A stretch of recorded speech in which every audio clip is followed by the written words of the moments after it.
तो हेलो दोस्तों, मैं संतोष कुमार यादव एक बार फिर अपने यूट्यूब चैनल में आपका हार्दिक स्वागत करता हूं। तो आखिरी टी20 मुकाबला साउथ अफ्रीका ने अपने नाम कर लिया, लेकिन सीरीज भारत के नाम रही है। और रोहित शर्मा अपनी कप्तानी में जब से उन्होंने टी20 की फुल टाइम कप्तानी संभाली है, उनकी लगातार 10वीं सीरीज जीत है। और भारत और साउथ अफ्रीका के बीच जिस तरह टी20 सीरीज खत्म हुई, 2-1 से भारत सीरीज जीती है, लेकिन दो मुकाबले जो भारत ने जीते हैं, भारत की बैटिंग से रन आए हैं। खासकर भारत की जो बॉलिंग गेंदबाजी की समस्या दिख रही थी, शुरुआत में भारत को विकेटें नहीं मिल रही थी, डेथ ओवर की समस्या दिख रही थी। क्या शुरुआत में भारत को विकेटें मिली हैं या डेथ ओवर की समस्या का समाधान हुआ है? देखिए, शुरुआत में तो भारत को विकेटें मिली हैं। खासकर शुरुआत के दो टी20 मुकाबले आप देखें, जब 9 रन पे आपने साउथ अफ्रीका की 5 विकेटें ली। दूसरे टी20 मुकाबले में अगर आप देखें, दूसरे ओवर में अर्शदीप की 2 विकेटें, पहला ओवर दीपक चहर का मिडिल। तो शुरुआत में स्टार्ट अच्छी मिल गई, एक बार फिर तमुआ हुआ अपने आखिरी ओवर अगर आप देखें तो आखिरी टी20 मुकाबले में विकेट ले ली।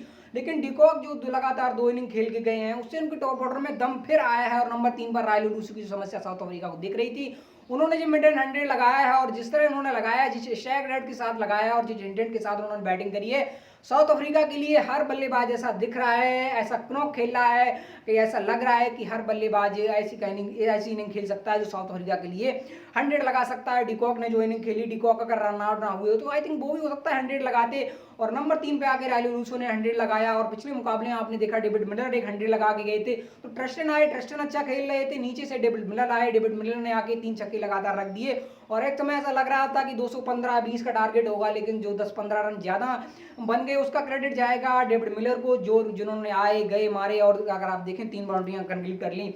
लेकिन भारत के रोहित शर्मा यानी कप्तान रोहित शर्मा को किन सवालों के जवाब देने वर्ल्ड कप से पहले? सबसे पहला जवाब होगा कि जसप्रीत बुमराह का रिप्लेसमेंट मोहम्मद शमी होंगे या दीपक चहर या मोहम्मद सिराज में किसी एक को रखा जाएगा, या फिर टीम मैनेजमेंट उरमान की तरफ रुख करेगी।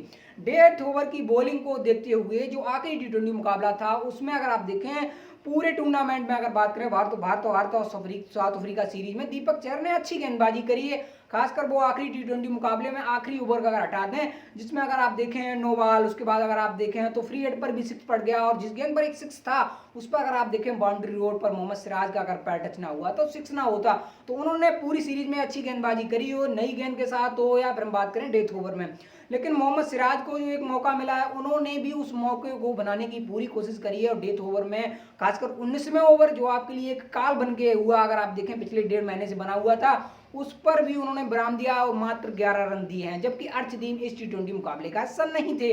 और उमेश यादव ने अगर आप देखें तो एवरेज गेंदबाजी करी है। इनके अगर आप देखें हर्षल कह सकते हैं तकरीबन, अगर आप देखें तो उस हिसाब से गेंदबाजी नहीं कर पाए जिसकी तरह से अगर आप देखें जिस तरह से गेंदबाजी करके दिखाई है दीपक चहर हो या इनकेस अगर आप देखें तो फिर बाद में मोहम्मद सिराज की चर्चा करते हैं। लेकिन मोहम्मद सभी भी अभी भी एक कंटेंडर है टी20 वर्ल्ड कप के लिए। उसकी वजह है कि उनका एक्सपीरियंस है और नई गेंद के साथ जो उनकी एक एबिलिटी की बात करते हैं, तो अभी भी भारत के लिए हो सकता है वर्ल्ड कप खेलते दिख जाएं। लेकिन मोहम्मद शमी के साथ साथ मोहम्मद सिराज और दीपक चहर भारत को आखिरी समय तक ये सोचने पर मजबूर करते रहेंगे जिस तरह की उन्होंने गेंदबाजी करी है। और साउथ अफ्रीका के खिलाफ अगर आप देखें, शुरुआत में साउथ अफ्रीका को शुरुआत अच्छी मिल गई, साउथ अफ्रीका के बीच के ओवरों में रन अच्छे बने हैं। और 10वें ओवर के बाद भी साउथ अफ्रीका के अगर आप देखें तो विकेटें गिरी नहीं और डिकॉक जी हमको विकेट मिल गई। उसके बाद अगर आप देखें तो उम्मीद जताई कि रन रुकेंगे, लेकिन रन नहीं रुके। लेकिन 15वें ओवर के बाद अगर आप अपना 20वां ओवर उठाकर देखें, उसके बाद अगर आप देखें तो आखिरी 5 ओवर में उतने रन साउथ अफ्रीका नहीं बना पाई जिस हिसाब से उनके हाथ में विकेटें थी या जिस हिसाब से उनको शुरुआत मिली, तो ये हम कह सकते हैं।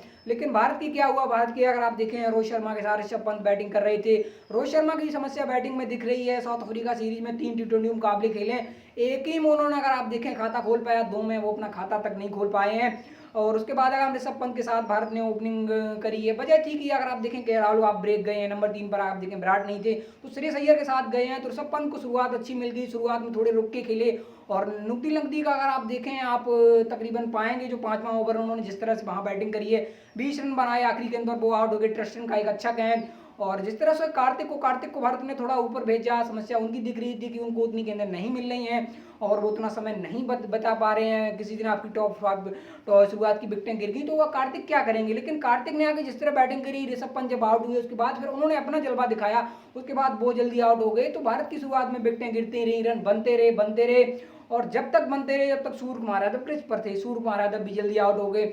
उसके बाद नीचे से फिर लगा कि चलिए अच्छा रहे, कुछ समय बिताएंगे, उनके लिए अच्छा होगा, अगर हर्षल प्लेइंग लेवल में खेलेंगे तो उनके लिए बैटिंग में अच्छा होगा। तो हर्षल ने कुछ रन बनाए, अच्छा ज़्यादा रन नहीं बना पाए।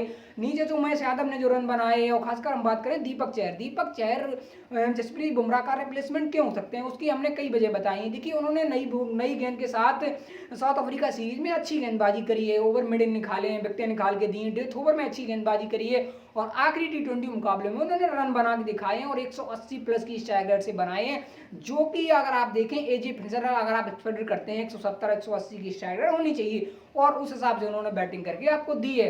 और इस केस में हर्षल थोड़े पीछे हैं। अगर आप देखें हर्षल पहले बैटिंग करने गए थे, लेकिन बल्लेबाजी शुरुआत में उन्होंने भी अच्छी करी है, लेकिन गेंदबाजी के मुकाबले अगर आप देखें दीपक से वो कमजोर दिख रहे हैं। और ऐसे में मोहम्मद शमी की समस्या क्या है, अगर आप देखें मोहम्मद शमी के पास एक्सपीरियंस है, नई गेंद के साथ हो सकता है विकेट निकालें, आखिरी ओवर में डेथ ओवर में अच्छी इकोनॉमी गेंदबाजी करें, लेकिन बैटिंग के अगर मसले पर बात करेंगे तो दीपक का पक्ष ज्यादा मजबूत दिख रहा है। और अगर आप देखें तो अर्शदीप मुकाबला नहीं खेले, पीठ दर्द की उनको समस्या थी। तो इन केस में अगर आप देखें जसप्रीत बुमराह का रिप्लेसमेंट कौन होगा, इस पे हो सकता है टीम मैनेजमेंट को माथापच्ची करनी पड़े। आई थिंक दीपक भी एक अच्छा चॉइस है, लेकिन मोहम्मद सिराज के साथ साथ अगर आप देखें मोहम्मद शमी भी एक अच्छी चूज होंगे, लेकिन मोहम्मद सिराज ने गेंदबाजी अच्छी करी है, जो कि हमने आखिरी टी20 मुकाबले में खासकर डेथ ओवर में देखी है। तो ऐसे में भारत उम्मीद जताएगा, लेकिन साउथ अफ्रीका ने जो गेम खेला है, साउथ अफ्रीका की शुरुआत अच्छी मिल गई, तब वहाँ बबुआ जल्दी आउट हो गए, लायरे लूसे आए, एक इन पर खड़े रहे डिकॉक के साथ, जो मुकाबले में अगर आप देखें पारी बिल्ड करिए, विकेटों के लिए भारत गेंदबाज तरस गए, रनआउट के रूप में विकेट मिल गई, ट्रस्टन अच्छा खेले, उसके बाद मिलर आए। तो अगर आप देखें तो रन तो साउथ अफ्रीका ने बनाए हैं, और आप देखें 47 पे 3 के बाद दूसरे टी20 मुकाबले में साउथ अफ्रीका 221 तक गई है। तो इसका मानना पड़ेगा, जबकि आप पहला ओवर मिडिल खेल के आ रहे हैं, दूसरे ओवर में आपकी 2 विकेटें गिर गई हैं, तो उसके बाद अगर आप 221 तक पहुंचे हैं, तो आपकी बैटिंग लाइनअप में आप देखें तो वो एग्रेशन वाली चीज दिख रही है। लेकिन टीम इंडिया क्या करेगी कि टीम इंडिया के लिए सबसे बड़ी कप्तान अगर आप देखें रोहित शर्मा भी सिरदर्द बने हुए हैं। जब आपको पता है वर्ल्ड कप से पहले हम लास्ट सीरीज खेल रहे हैं, उस समय आपके कप्तान का बल्ला नहीं चल रहा है, केएल राहुल अच्छी रंग में आ चुके हैं, विराट कोहली अच्छे रंग में आ चुके हैं, जो कि हमारे लिए एक अगर आप बात करें रीढ़ की हड्डी वाली बात होती। सूर्य कुमार यादव तो वो अगर बात करें टॉप 4 में एक ऐसे प्लेयर आके बन गए हैं आपके लिए, जो आके गेंदबाजों के लिए काल बन गए हैं। और जिस तरह से अगर आप देखें वो शॉट खेलते हैं, और जिस एरिया में खेलते हैं, जिस टाइमिंग के साथ अगर खेलते हैं, तो गेंदबाज तो उनसे हैरान है। उसके बाद अगर आप देखें कार्तिक हैं, वो भी अच्छे दिख रहे हैं। तो बैटिंग में तो आपकी समस्या नहीं है, अगर चलिए हमने माना रोहित शर्मा एवरेज माने तो समस्या दिख रहे हैं, लेकिन गेंदबाजी में आपके पास ऑप्शन है डेथ ओवर में, लेकिन ऑप्शन अगर आप देखें तो फिर अगर आप देखें लिमिटेड ऑप्शन नहीं, आपके पास ऑप्शन ज़्यादा है। आप सोचेंगे कभी इसके साथ चले जाएं, कभी हम उसके साथ चले जाएंगे, और किसी दिन यही होगा। एक मुकाबले में जैसे दीपक चहर अच्छी गेंदबाजी कर गए हैं, हर्षल से अच्छी कर गए हैं पूरी सीरीज में, लेकिन आप फिर भी दीपक की तरफ नहीं जा रहे हैं, जो कि एक कमी दिख रही है। और एजे स्पिनर आप देखें तो फिर हम कह सकते हैं जो आखिरी टी20 मुकाबला था 227 रन बने हैं, लेकिन भारत ने अगर आप देखें मिडिल ऑर्डर में गेंदबाजी करा ली, अगर आप देखें अश्विनी से, तो उन्होंने ओवर आज देखें तो अच्छा स्पेल डाल गए हैं। कुलदीप को अगर आप देखें माफ करना इनकेस अगर आप देखें तो फिर अच्छे से आपने साउथ अफ्रीका सीरीज में इतनी गेंदबाजी नहीं कराई है, खासकर आखिरी टी20 मुकाबले में आप देखें, और उनकी सेकंड टी20 मुकाबला हो, या फिर अगर आप देखें एक दो ओवर आपने डलाई, पिटाई उनकी भी हुई है। तो चहल ऐसे में क्या आपके लिए सेफ गेंदबाज है, ये भी एक समस्या है। देखिए बैटिंग में समस्या नहीं दिख रही है। ए ने अगर आप देखें रोहित शर्मा की समस्या है, चलिए मानेंगे एक दिन वो जल्दी आउट हो जाएंगे, लेकिन दूसरे दिन वो रन भी बना के देंगे, भले 30-35 बनाए, अगर अच्छी साइड से शुरुआत मिल रहा है तो अच्छी बात है। लेकिन अगर आप देखें आखिरी टी20 मुकाबला जो है वो साउथ अफ्रीका बड़े धमाकेदार अंदाज से जीती हो, गेंदबाजी हो या फिर बैटिंग हो, और उनके लिए बात करें पिटोरियस खेले तो जो मुकाबला उन्होंने 3 विकेटें ली हैं, बैटिंग में उनका नंबर नहीं आया, महाराज अच्छी गेंदबाजी कर रहे हैं, तो फिर उनकी टीम भी अच्छी दिख रही है। और आप देखें ओपनिंग मुकाबला पाकिस्तान से आप खेलेंगे, और पाकिस्तान आपके खिलाफ अगर अच्छा खेल गई तो हो सकता है वर्ल्ड कप में आप फिर तारीख गिने।